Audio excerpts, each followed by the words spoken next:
Ce matin, je vous raconte une histoire vraie pour commencer. Donc, c'est l'histoire d'une femme où est-ce que son mari devait aller passer une semaine dans une conférence de chrétiens en Turquie. Il me semble qu'il apportait un message là-bas également. Fait que c'était une grosse conférence, des centaines de croyants réunis en Turquie. Puis la femme était chez elle, était vraiment contente pour lui. Il y avait une occasion en or de faire connaître ce que le Seigneur y mettait sur le cœur. Mais la Turquie, je ne sais pas si vous savez c'est où, c'est juste au nord de la Syrie. Et puis elle savait qu'en Syrie, il y avait des groupes terroristes qui se tenaient là. Fait qu'elle était contente, mais un peu nerveuse en même temps. Elle espérait qu'il n'arrive rien à son mari. Heureusement, elle remerciait le Seigneur parce qu'aujourd'hui, avec FaceTime, Facebook, Skype, on peut se parler.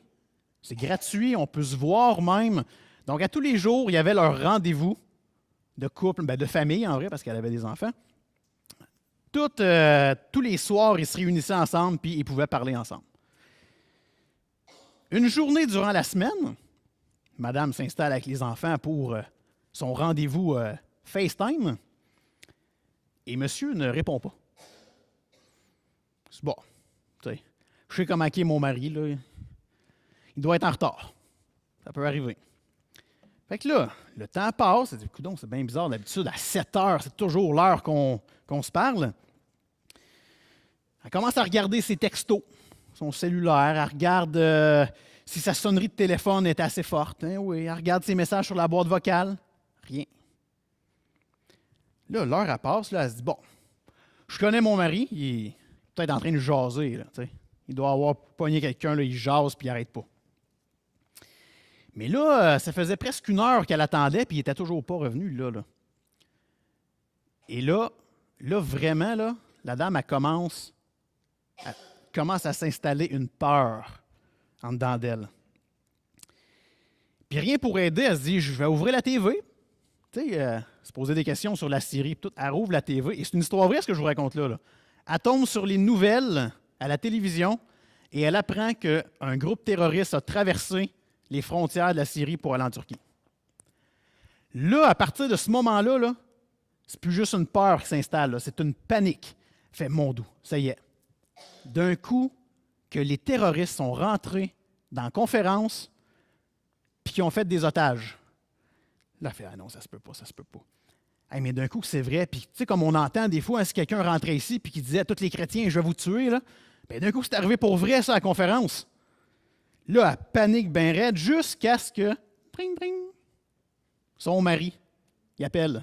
Puis, hey, salut chérie, comment ça va? Ça allait super bien son affaire, là. Mais elle, là, pendant ce temps-là, là, tout ce temps-là, dans sa tête, là, ce que ça a fait, c'est, bon, là, il va falloir que j'explique aux enfants comment que leur père y est mort. Il va falloir que je vende la maison. Je ne serai jamais capable de garder la maison tout seul. Il faut que j'aille me trouver une job parce que je ne pourrais pas subvenir aux besoins de ma famille. Et là, ça roulait dans sa tête, elle-là. Là. Fait que quand lui, il a appelé, là, elle savait déjà où est-ce qu'elle s'en allait vivre, puis elle savait combien qu'elle mettait le prix de la maison là, pour la vendre au plus vite. Elle était prête, elle-là. Puis, quand la peur commence à nous envahir, c'est fou comment on perd la raison. Vous pouvez changer l'histoire. Là, c'est une histoire vraie ici, mais il vous est probablement tous arrivé quelque chose. Où est-ce que vous faites? Moi, j'en ai un qui m'est arrivé en Virginie, là, que je raconterai un jour. Là. Mais ça ne prend pas grand-chose. Là. Ma femme était partie magasiner. Là. Elle avait du fun, elle, là. Mais moi, là, elle avait fait un accident. Écoute, c'est pas normal, elle n'est pas revenue. Fait que... Donc, on a toute une histoire comme ça qu'on fait aïe aïe. C'est vrai qu'à un moment donné, je suis parti d'une dérape dans ma tête, mais ce n'est pas la réalité.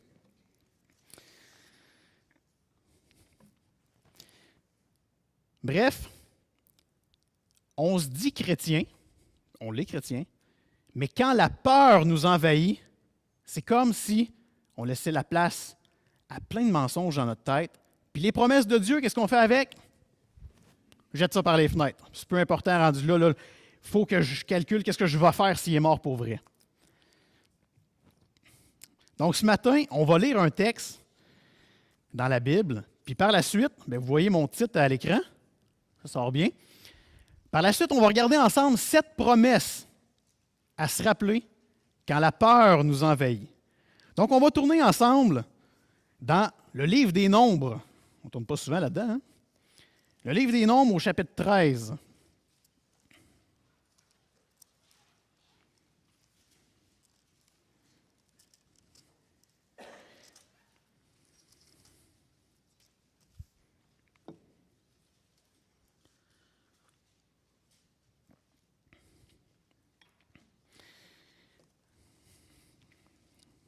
Livre des Nombres, chapitre 13, verset 25. Mais tout d'abord, je vais prier. On va se courber pour remettre ce beau message-là. Quelques-uns l'ont lu. C'est vraiment intéressant de se rappeler des promesses comme celle-là. Que le Seigneur puisse ouvrir notre cœur. On va prier, s'il vous plaît. Père Céleste, merci pour ce bon temps qu'on peut avoir ce matin. On a eu une louange qui a préparé notre cœur à ton enseignement. Aide-nous, Seigneur, à se rappeler ces promesses-là qu'on va voir aujourd'hui. Permets, Seigneur Dieu, qu'en cette journée de la fête des mères également, quelques applications pratiques pour les mères, mais aussi pour les pères, pour ceux qui n'ont pas d'enfants. Ce message-là doit toucher tout le monde ici, Seigneur Dieu. Qu'on puisse arriver dans nos familles tantôt, avec nos collègues demain, qu'on puisse partager ce qu'on a appris de toi encore aujourd'hui. C'est au nom de ton Fils Jésus que je te prie, Seigneur Dieu. Merci pour ce que tu as fait à la croix pour nous. Amen. Alors, chapitre 13, Nombre, chapitre 13, on commence avec le verset 25 et on va empiéter sur le chapitre 14. Pour vous mettre dans le contexte, c'est l'histoire où est-ce que Dieu dit à Moïse, là, j'ai un pays pour vous autres. Le pays de Canaan. Un super bon pays. Mais là, je veux que tu envoies des gens pour aller voir comment c'est là-bas, tu sais, pour qu'après ça, ces gens-là reviennent dans le peuple et qui expliquent que c'est vraiment un bon pays. Fait que tu vas m'envoyer, Moïse, 12 personnes, 12 espions, des leaders choisis parmi les princes. Puis ça, on voit ça au verset 2, mais on ne le lira pas. Et ces gens-là vont devoir aller espionner le pays, puis même ramener des fruits de ce pays-là, puis de faire un rapport à tout le reste du peuple. Puis quand on parle du peuple, là, on parle de centaines de milliers de personnes, là, pas 3-4 personnes d'un coin, là. Centaines de milliers, peut-être 1 million à ce moment-là. Donc, c'est beau. Les gens s'en vont dans le pays, s'en vont espionner le pays. Ils sont 12. Et on arrive au verset 25. Où est-ce qu'ils reviennent? On va lire ça ensemble. Ils furent de retour de l'exploration du pays au bout de 40 jours. À leur arrivée, ils se rendirent auprès de Moïse et d'Aaron et de toute l'assemblée des enfants d'Israël à Kadès dans le désert de Paran. Ils leur firent un rapport, ainsi qu'à toute l'assemblée, et ils leur montrèrent les fruits du pays. Écoutez, ils sont revenus, là, il y avait une méga grappe de raisins avec des figues et des grenades. C'est quelque chose de beau. Verset 27. Voici ce qu'ils racontèrent à Moïse. Nous sommes allés dans le pays où tu nous as envoyés. À la vérité, c'est un pays où coule le lait et le miel, et en voici les fruits. Mais le peuple qui habite ce pays est puissant. Les villes sont fortifiées, très grandes. Nous y avons vu des enfants d'Anak, des géants. Les Amalécites habitent la contrée du Midi, les Étiens, les Jébusiens et les Amoréens habitent la montagne, et les Cananéens habitent près de la mer et le long du Jourdain. Et là, ça commence à ce moment-là, ça commence à ruminer dans le peuple. Oh mon Dieu, s'il y a des géants là-bas, qu'est-ce qui va se passer? Verset 30. Caleb fit taire le peuple qui murmurait contre Moïse. Il dit, montons, emparons-nous du pays, nous y serons vainqueurs. Mais les hommes qui étaient allés avec lui dirent, nous ne pouvons pas monter contre ce peuple, car il est plus fort que nous. Et ils décrièrent devant les enfants d'Israël le pays qu'ils avaient exploré. Ils dirent, le pays que nous avons parcouru pour l'explorer est un pays qui dévore ses habitants. Tous ceux que nous y avons vus sont des hommes d'une haute taille. Et nous y avons vu les géants, enfants d'Anak, de la race des géants. Nous étions à nos yeux et aux leurs comme des sauterelles. Est-ce que la peur commence à s'installer, vous pensez? Hein? On continue avec chapitre 14, verset 1. On va aller jusqu'à 9. Verset 1. Toute l'assemblée éleva la voix et poussa des cris, et le peuple pleura pendant la nuit.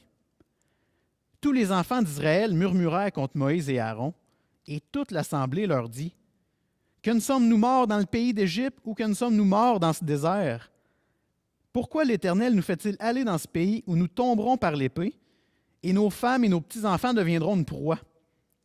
Ne vaut-il pas mieux pour nous retourner en Égypte?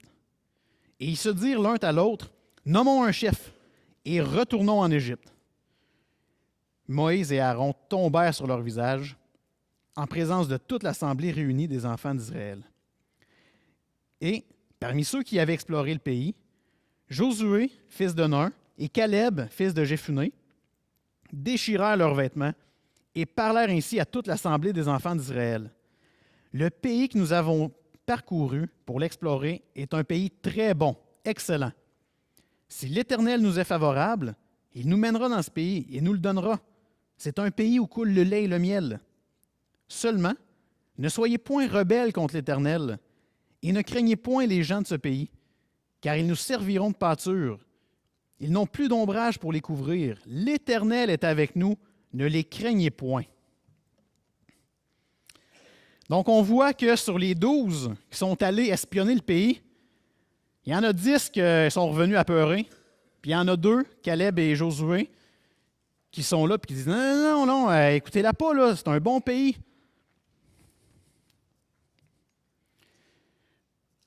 Est-ce que ça vous arrive des fois d'avoir à prendre une décision, puis vous êtes tellement embêté entre deux décisions, vous ne savez pas laquelle prendre? Un peu comme l'image qu'on voit des fois, là, l'ange puis le démon. Là, puis le démon, il dit « Fais ça, mais tu sais, c'est pas bon. » Puis l'ange, il dit « Fais pas ça. » Puis là, tu es comme pris, tu ne sais pas trop quoi faire. Mais c'est exactement ce que le peuple d'Israël vivait. Ils ne savaient pas s'ils devaient rentrer dans le pays, pourtant Dieu leur avait dit d'aller dans le pays, ou de retourner en Égypte, parce que semble-t-il, c'était mieux en Égypte pour eux. Ils se trompaient, mais dans leur tête, c'était ça.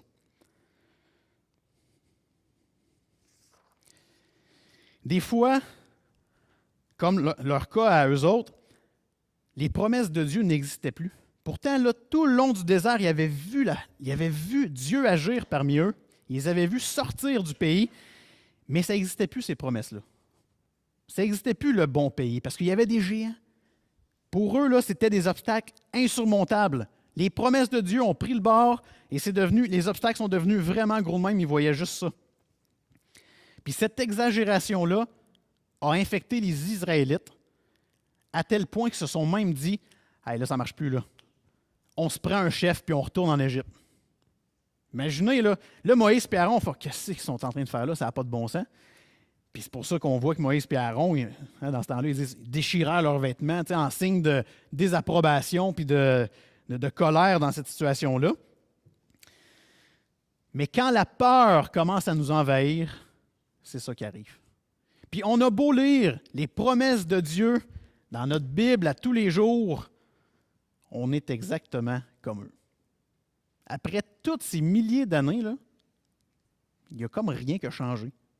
On est comme eux, la même affaire. Pour les mères ce matin,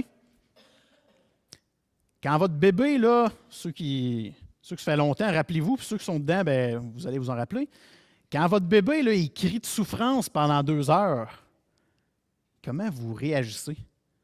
Moi, je me rappelle, là, ça fait quand même quelques temps, là, mais on se met à paniquer. Là. On était dans l'hôpital, le bébé venait de sortir, puis il faisait juste broyer, puis nous autres aussi, on broyait. Là. On se dit, ça ne peut pas marcher de même pendant 10 ans, on va virer fou. Fait que, pour ceux qui ont des enfants un peu plus vieux, à l'école, par exemple, où est-ce que votre petit gars revient de la maison, le bras cassé, comment vous réagissez? Hein, le bras de même, là, puis mon doux, que c'est ça, on s'en va à l'urgence au plus vite, on capote. Pour les autres qui ont une petite fille qui était supposée revenir de l'école à telle heure, puis elle n'est pas revenue, comment vous réagissez? Je vous le dis, j'ai eu un appel de main à mon travail dernièrement où est-ce que la mère était en panique totale parce que sa fille n'était pas rentrée de l'école 7-8 minutes après l'heure convenue. Puis finalement, elle est rentrée 10-12 minutes après l'heure convenue. Mais j'ai vu ce que ça peut faire. À un moment donné, là, on se met à voir à broyer du noir. Là. Pour ceux dont leurs enfants se sont éloignés de Dieu, comment vous réagissez? Ça aussi, ça vient nous chercher. On se met à broyer du noir, on se met à faire « Oh mon Dieu, ça se peut pas, qu'est-ce qui se passe? Dieu vient de perdre le contrôle. » On se pose la question réellement.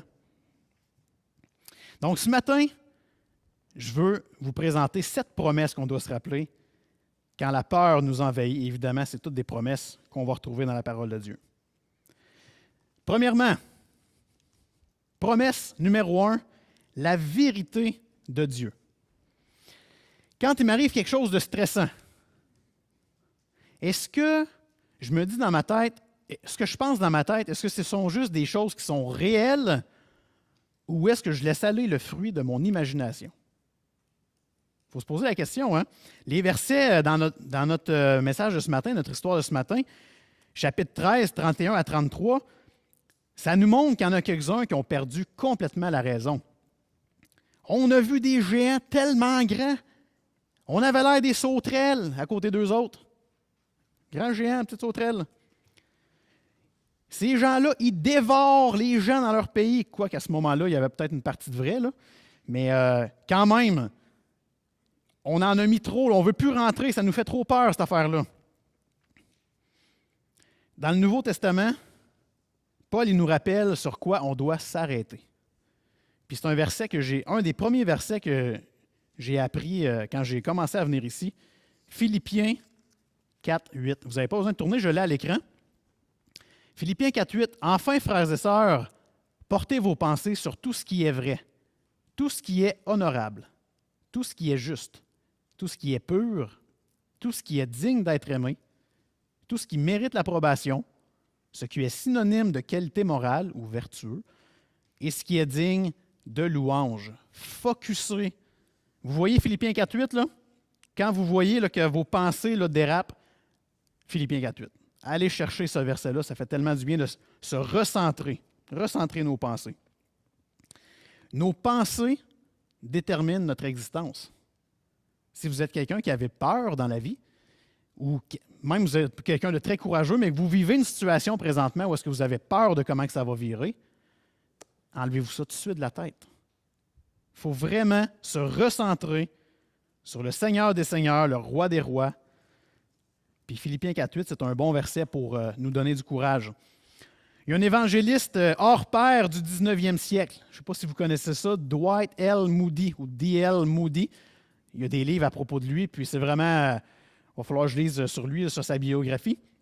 Cet évangéliste-là avait dit, à propos de Philippiens, chapitre 4, je l'ai mis même, « Ne vous souciez de rien, priez pour tout, soyez reconnaissants pour n'importe quoi.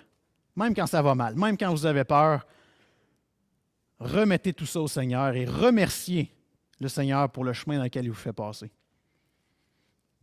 C'est le résumé du chapitre 4 de Philippiens, ça, c'est très bon. Donc, Dieu garde nos pensées dans la vérité, pas dans les hallucinations émotionnelles. Rappelez-vous ça. La promesse numéro 2, la grâce de Dieu. Dieu, il nous promet sa grâce toute suffisante.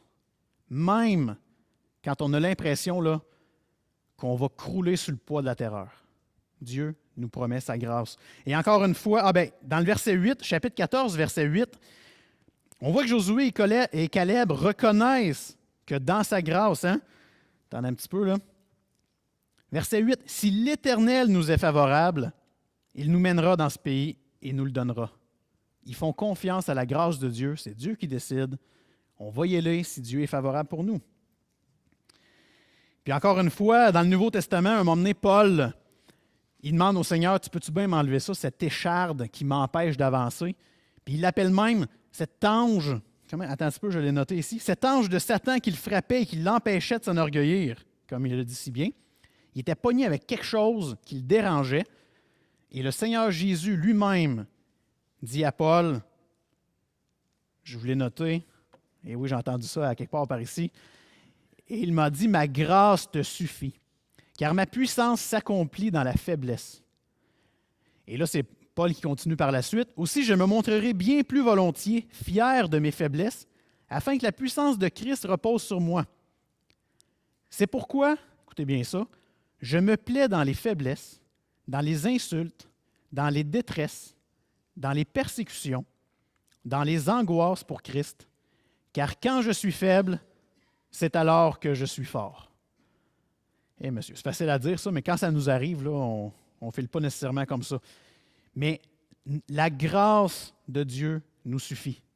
Même si on a peur, même si on se dit, mon Dieu, où c'est qu'on s'en va avec tout ça, ça n'a pas de bon sens, Dieu est là.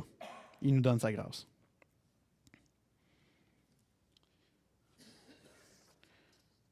J'avais lu un commentaire aussi que je vous ai mis. J'ai trouvé ça bon. Plus l'instrument humain est faible, plus la grâce de Dieu éclate fortement. Dieu aime les gens humbles. Il aime qu'on arrive à lui à genoux et qu'on dise, gars Seigneur, j'ai besoin de toi. Je ne peux pas rien faire sans toi. Ça, là, Dieu, il fait, enfin, mon fils ou ma fille ont compris.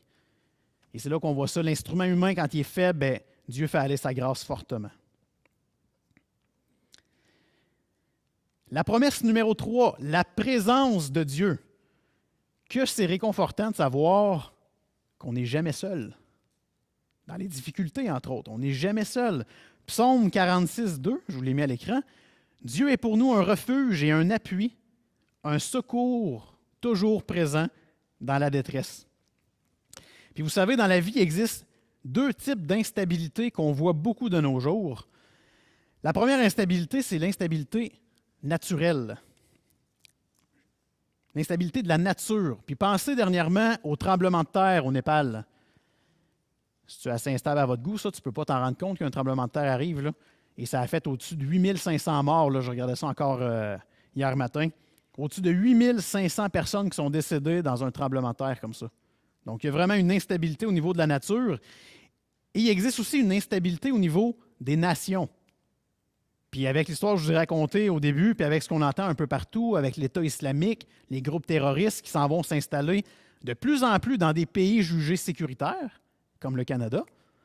Ces gens-là viennent s'installer, ils s'incrustent petit à petit, et ça devient de plus en plus instable. Mais Dieu est pour nous un refuge, un appui qui ne manque jamais dans la détresse. Il faut se rappeler ça. Puis Josué et Caleb s'en rappelaient eux autres. Ils disent au verset 9, chapitre 14, verset 9, vers la fin, ils disent « L'Éternel est avec nous, ne les craignez pas. » Ils n'ont pas dit « L'Éternel n'est pas présent, vous avez le droit de les craindre. » L'Éternel est avec nous, ne les craignez pas. Puis, il était là, Dieu, à ce moment-là. Il ne devait pas craindre les mauvais, les méchants. Puis encore aujourd'hui, pour les mères, entre autres, quand vous vous demandez que c'est que votre enfant est en train de devenir, le grand flamou assis dans le salon qui ne fait rien de la journée, l'autre qui a décidé de faire des choix que vous endossez, mais pas en tout, Dieu, il est là, il est présent. Il faut continuer à le prier, puis c'est normal de ne pas tout comprendre présentement, puis on va voir d'autres promesses plus loin, mais Dieu est présent, puis il faut s'appuyer sur lui. Lorsque les éléments les plus stables dans la vie deviennent instables, notre travail, des fois, on pense que c'est stable, puis on perd notre job le lendemain matin. Quand on pense que les choses les plus stables deviennent instables, la stabilité de Dieu, elle, ça ne changera pas. Elle va être toujours là. La promesse numéro 4, la souveraineté de Dieu. Dieu est au contrôle. Donc, j'ai dit qu'il était présent tantôt, mais en plus, il est au contrôle, peu importe la situation que nous vivons. Puis dans le verset 9 encore, chapitre Nombre 14, verset 9, Josué et Caleb qui disent « Ne soyez pas rebelles contre l'Éternel. » Comme s'ils savaient que s'ils étaient pour être rebelles, gars, faites ce que vous voulez, Dieu il va intervenir de toute façon. Puis c'est exactement ce qui est arrivé.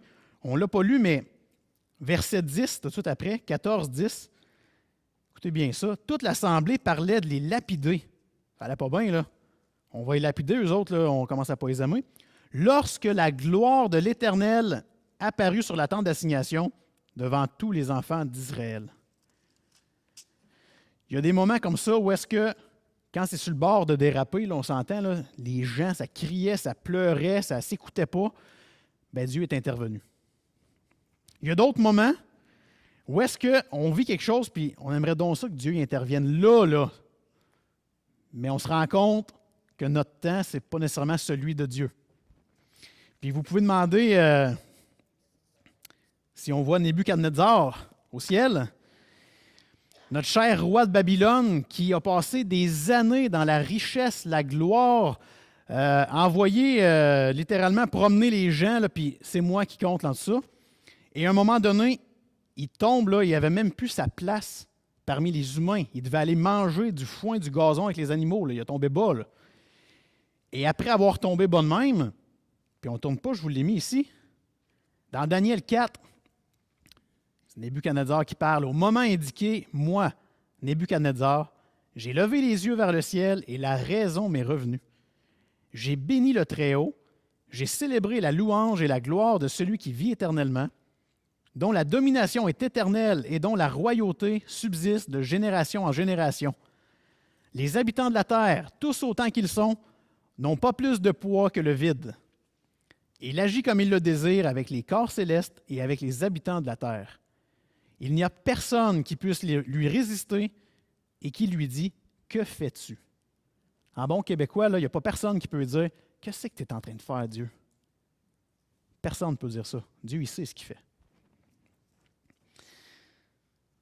Et puis c'est ça, donc après tant d'années de gloire, ça a tombé très bas son affaire, mais là, il est capable de dire ça. Et le pouvoir de Dieu pour démontrer sa souveraineté, on l'a vu tantôt, mais c'est sa grâce. Il y a uniquement la grâce de Dieu qui peut permettre à un homme comme Nebuchadnezzar de reconnaître que Dieu est plus fort que lui.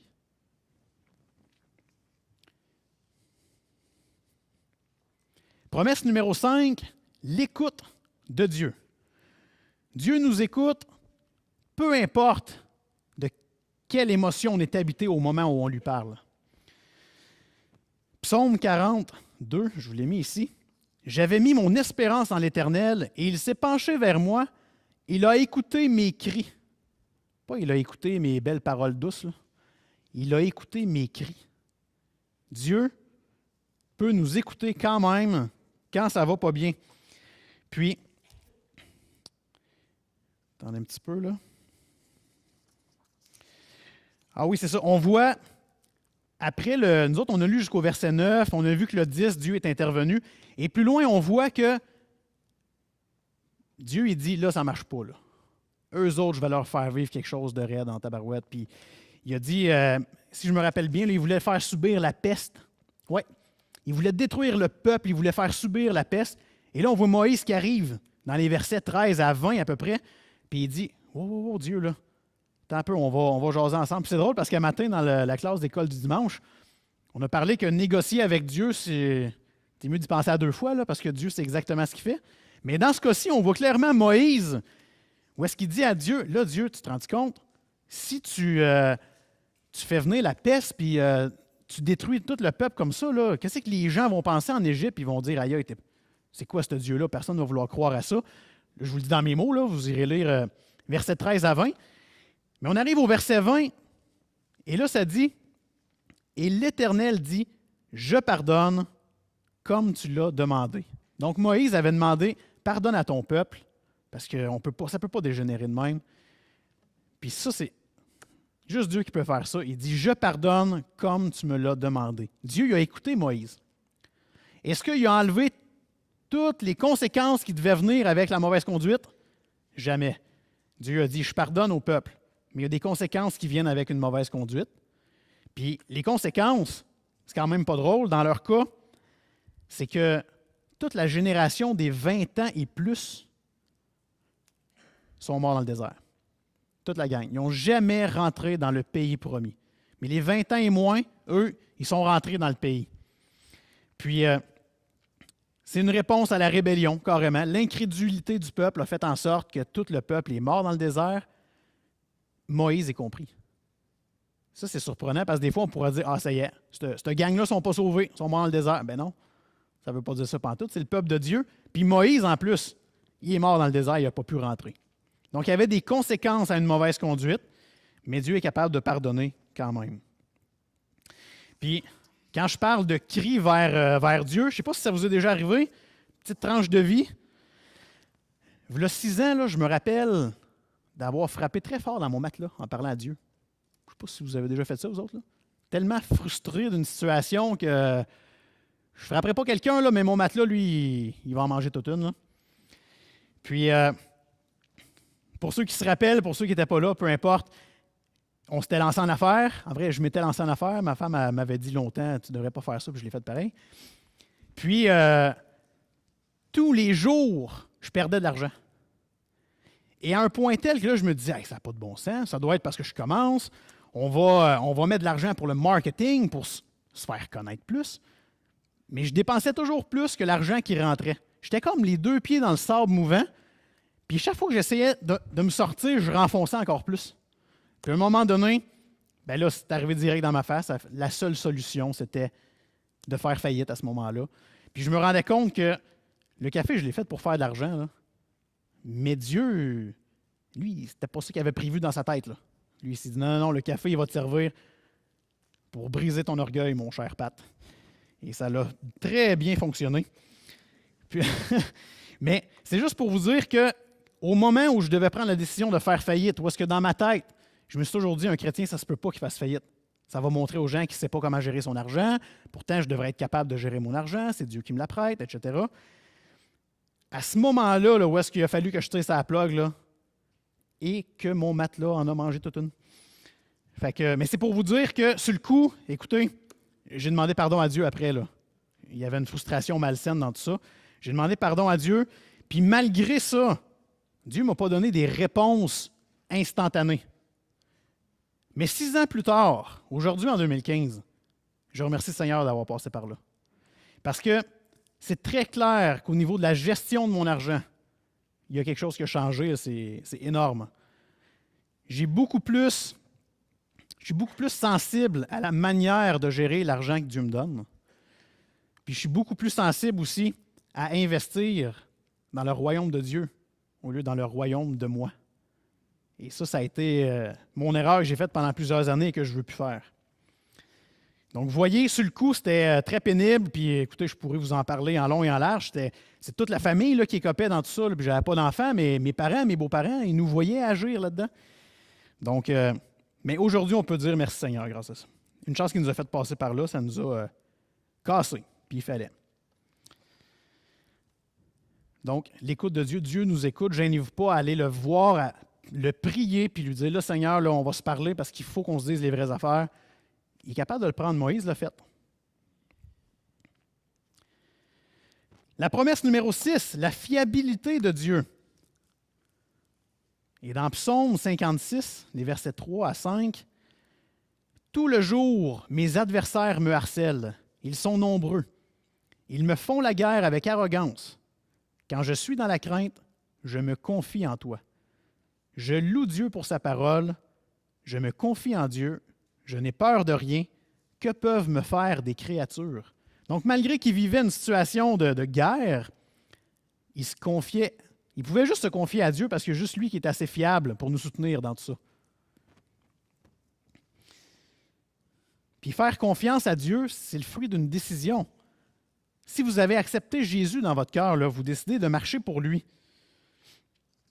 Si Jésus est le maître de votre vie, bien, le chemin dans lequel il vous amène en ce moment, c'est supposé être le meilleur. Vous êtes supposé vous dire, Seigneur, je ne comprends pas ce que tu fais là, mais merci parce que je sais que c'est le meilleur chemin que tu m'envoies.